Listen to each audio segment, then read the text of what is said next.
Taysom Hill outscored Alvin Kamara, Bijan Robinson, and Kenneth Walker combined. Noah Brown outscored Tyreek Hill, Cooper Kupp, and George Pickens combined. Josh Dobbs outscored Tua and Lamar Jackson.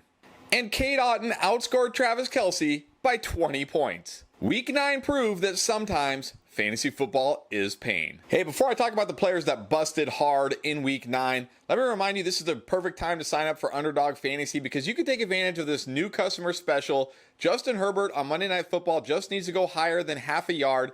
You take that, you pair it with any other line you like, you can instantly triple your entry. And if you sign up using promo code ENDGAME, you're going to get a 100% deposit match, dollar for dollar, up to $500. That's right, deposit anywhere from $10 to $500. Take the free money Underdog gives you, put it on this Justin Herbert new customer line with any other line, and try to triple it right away. All right, let's start with Thursday night, Tennessee versus Pittsburgh. And Will Levis did crash back down to earth, but he showed flashes of that arm talent. Will he be the starter going forward? We'll see, but certainly this is something to monitor. Unfortunately, it did not translate to another big DeAndre Hopkins game, but he still did lead the team with 11 targets. We can't bank on what he did in Week 8, maybe ever again, but we also shouldn't be panicking here. On the Steelers side, the running game came through, and Deontay Johnson continues to prove that he is the number one wide receiver here when healthy. As for George Pickens, can he please just get 2 feet down? Like, come on, man, that wasn't even that hard of a catch. Just a brutal bad beat for anyone who started George Pickens. But there are also legit concerns here as his role has gone back to just basically being a lot of deep routes with Deontay Johnson back and healthy. He's likely going to be an extremely volatile player going forward, one of those boom-bust wide receiver 3 types. Miami took on the Chiefs in what was supposed to be an absolute shootout, one of the highest scoring games of the week, and we got nothing but fantasy bust. Tua had 193 yards, a touchdown, and a fumble. Tyreek Hill also fumbled, resulting in a touchdown for the Chiefs and dropped 2 easy passes. Jalen Waddle only 3 catches. Mahomes 185 yards. Kelce 3 catches for 14 yards. Let's just blame this fantasy mess on it being an overseas game and move on. Tampa Bay went to Houston in what may have been the game of the week, and wow, CJ Stroud is him. But somehow Chris Godwin was left out of the fantasy fun. 2 catches for 16 yards? Yeah, that's pain, especially after how good he had looked the previous few weeks. But this is one game. We're not panicking here by any stretch. And if you stashed Devin Singletary with Dameon Pierce out, hopefully that's all you did. This running game is just brutal and needs to be avoided outside of very good matchups. Seattle went to Baltimore and got absolutely throttled. DK Metcalf 1 catch, Tyler Lockett 3, but don't look now. Jackson Smith-Njigba, the rookie, was actually the leading receiver with 6 catches. This is why I wasn't very big on the Seahawks wide receivers in the draft process. Smith-Njigba has just been getting more and more involved. I know it's tough to see the names Metcalf and Lockett and not start them, but we have to give strong consideration to benching them in tough matchups. And what do we do with Kenneth Walker now? After looking like a league winner earlier in the year, he looks far from it recently. 10 PPR points combined over the last 2 games, and now he gets a brutal stretch of games and doesn't have a plus matchup until Week 17 against the Steelers. Sell while you can. Panic level has to be high. And do we need to start worrying about Lamar Jackson? 22 combined points over the last 2 games. Gus Edwards getting all the touchdowns here. I'm not ready to go quite that far, but he does get another very tough matchup against Cleveland next week, so it may be one more week before we see great Lamar Jackson again. Of course, Lamar's lack of production has killed Zay Flowers. 1 catch, 11 yards, yikes. Definitely have to drop him way down in fantasy until Lamar starts throwing more. Barely even a flex option at this point. Bears traveled to New Orleans, and Tyson Bagent started strong with a touchdown to Cole Kmet, but then 4 turnovers. We did hear Fields might be ready to play Thursday. Let's hope so. Because, of course, he is bringing down this entire offense, outside of Kmet, of course. DJ Moore has barely been fantasy relevant with Bagent. Let's just hope we see Justin Fields in Week 10, and he can actually grip and throw the football.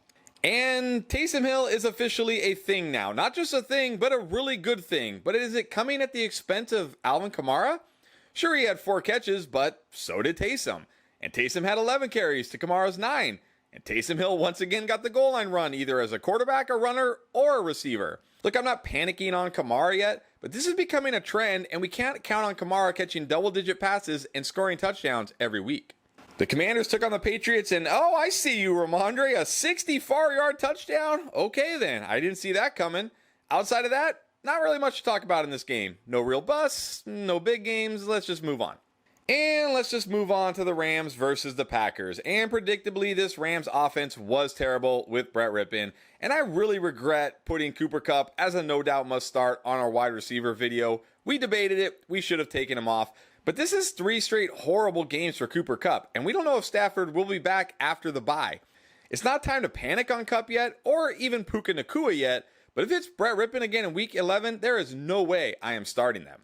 On the Packers side, Aaron Jones at least looked healthy and scored, but Christian Watson did not. And apparently he hurt everything. He said he left this game with a back and chest injury and a concussion. But does it matter? He's not even startable in fantasy at this point. Panic level sky high.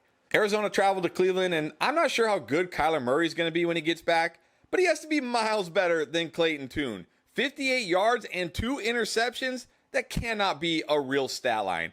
And of course, he took the entire Cardinals offense down with him. If you started any Cardinals player this week, yeah, it didn't work out very well. Let's just hope it's Kyler in week 10. I mean, it has to be, right? And hey, Deshaun Watson wasn't horrible and he made it through the game, so at least there's that. The Colts went to Carolina, and I think Jonathan Taylor is officially back. And Zach Moss's days may be over, just 7 carries and 0 targets. I hesitate to say drop him already, but there's no way he can be started next week. And promising young rookie Josh Downs did leave, much to the dismay of everybody who started him with that knee injury he had all week. He probably shouldn't have played this week. We'll see if he suits up in week 10, but you can't panic about an injury. On the Panthers side, Bryce Young is not him. 1 touchdown, 3 interceptions, 2 pick sixes.